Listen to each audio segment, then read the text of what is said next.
Halo, teman-teman, perkenalkan saya Leni. Kita akan sedikit bicara tentang usaha penjagaan bumi rumah kita bersama, lingkungan kita bersama. Yang akan kita bahas adalah apa yang menyebabkan banjir.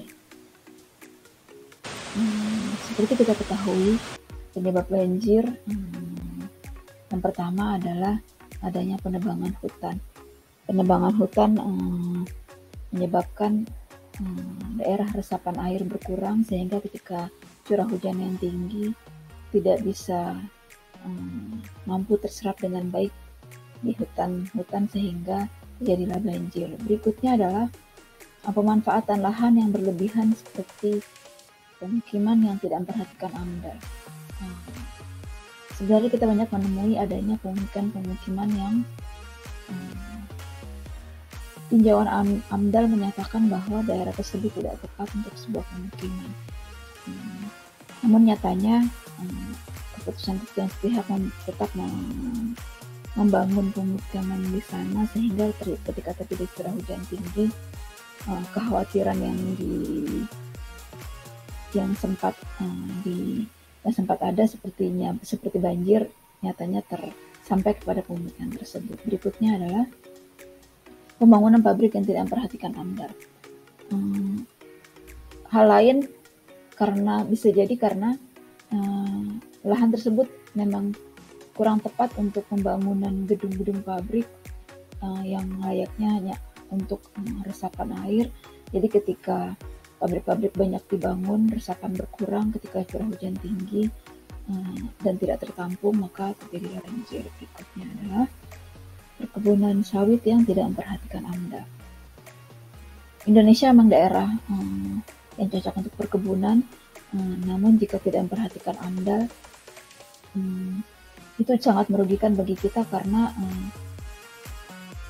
perkebunan sawit tidak mampu menahan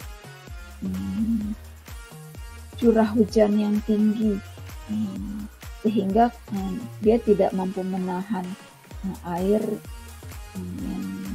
hujan yang deras sehingga terjadilah banjir karena akar sawit tidak seperti akar pohon-pohon besar yang mampu menyerap air lebih banyak ya. Berikutnya adalah penggarapan sawah dan pertanian yang tidak memperhatikan AMDAL. Daerah kita memang cocok untuk perkebunan dan pertanian, seiring juga kita membutuhkan banyak pangan untuk masyarakat Indonesia. Namun penggarapan yang tidak memperhatikan AMDAL justru merugikan bagi kita karena bisa jadi sawah tersebut akan terkena banjir dan tentunya akan sangat merugikan bagi kita juga. Berikutnya, efek rumah kaca karena polusi udara dan membakar sampah sehingga mengakibatkan perubahan iklim yang ekstrim. Polusi dari pabrik atau membakar sampah di rumah kita menyebabkan lapisan ozon menipis sehingga terjadi perubahan iklim yang ekstrim sehingga terjadi curah hujan yang tinggi dan berkemungkinan menyebabkan terjadinya banjir.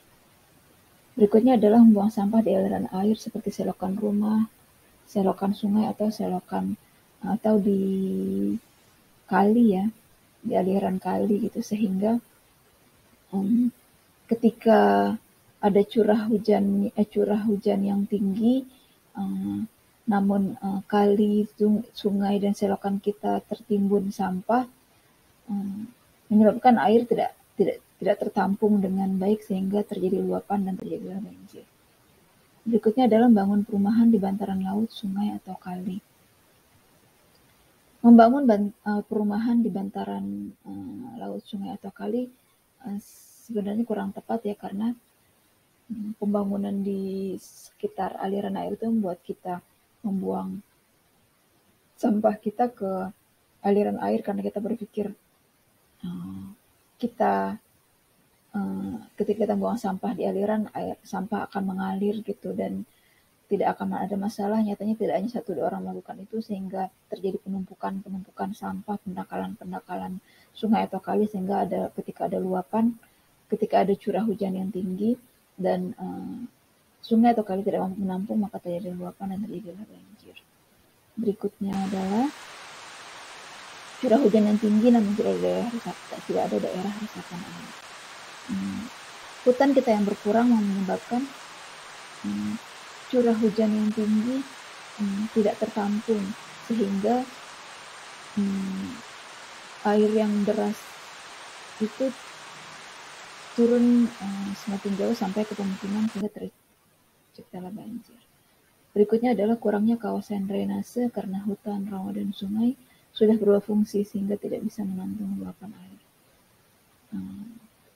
Rawa dan sungai sebagian seperti kita tahu sekarang sudah berubah fungsi, ada yang menjadi pemukiman, ada yang menjadi jalan, sehingga ketika ada luapan air, drainase yang seharusnya menjadi pembuangan air nyatanya sudah tidak ada sehingga terjadi banjir. Berikutnya adalah sistem tata kelola ruang yang tidak memperhatikan AMDAL. Ketika pembangunan perumahan, pembangunan gedung kantor, gedung apartemen yang tidak memperhatikan AMDAL, yang seharusnya memperhatikan drainasenya, resapan airnya, menyebabkan terjadinya banjir di lingkungan tersebut atau di lingkungan sekitarnya. Berikutnya adalah tanah tidak mampu menyerap air. Berkurangnya kemampuan tanah untuk melakukan penyerapan air terjadi karena banyak faktor seperti menjelaskan poin di atas, seperti kurangnya lahan hijau, tidak ada kawasan drainase, hingga sistem kelola tata ruang yang salah, sehingga mengakibatkan air yang memenuhi tempat-tempat penampungan menjadi meluap, gitu ya. Berikutnya, penggunaan air tanah berlebihan di gedung pabrik, gedung perkantoran, dan pemukiman. Kita tentu paham bahwa selain menggunakan air pump, sebagian besar kita masih menggunakan air tanah untuk kebutuhan kita, entah itu gedung pabrik, gedung kantor, atau gedung pemukiman. Dan penggunaan air tanah yang berlebihan membuat permukaan tanah menjadi menurun, sehingga ketika ada curah hujan yang tinggi menyebabkan terjadinya banjir. Berikutnya, kita berada pada dataran rendah. Ketika ada curah hujan yang tinggi dan kita berada pada dataran rendah, sudah sifat air mengalir dari yang tinggi kepada yang rendah, sehingga air yang curahnya tinggi itu mengalir ke daerah-daerah yang perumahan-perumahan yang berada di dataran rendah sehingga mengalami kebanjiran. Dan yang terakhir adalah bendungan tidak berfungsi atau tidak mampu menahan luapan air. Salah satu penyebabnya mungkin tidak adanya perawatan baik terhadap bendungan atau tingginya curah hujan yang tidak mampu ditahan resapan air dan tidak mampu ditahan oleh bendungan sehingga terjadinya banjir. Hal ini tentu membuat hari kita menjadi tidak tenang karena dihantui banjir yang terus menerus, yang tidak henti, yang dari tahun ke tahun terus berulang, sehingga kita menjadi hidup tidak tenang. Apa yang bisa kita lakukan agar pagi kita esok lebih indah, agar paginya lebih indah, agar pagiku lebih indah, agar pagi mereka lebih indah?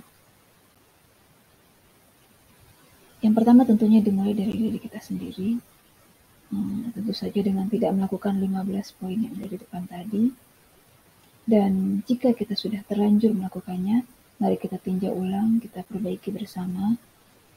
Dan satu hal yang paling bisa kita lakukan adalah menanam pohon kembali di daerah resapan air.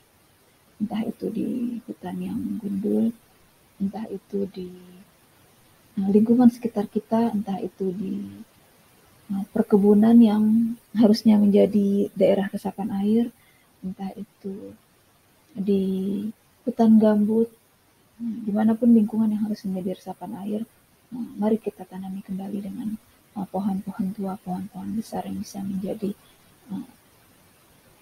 penahan air, menjadi resapan air. Agar kita bisa menjaga bumi kita bersama untuk masa depan kita, masa depan anak cucu kita, agar kita tidak dihantui banjir terus-menerus, agar kita bisa hidup bahagia bersama. Terima kasih.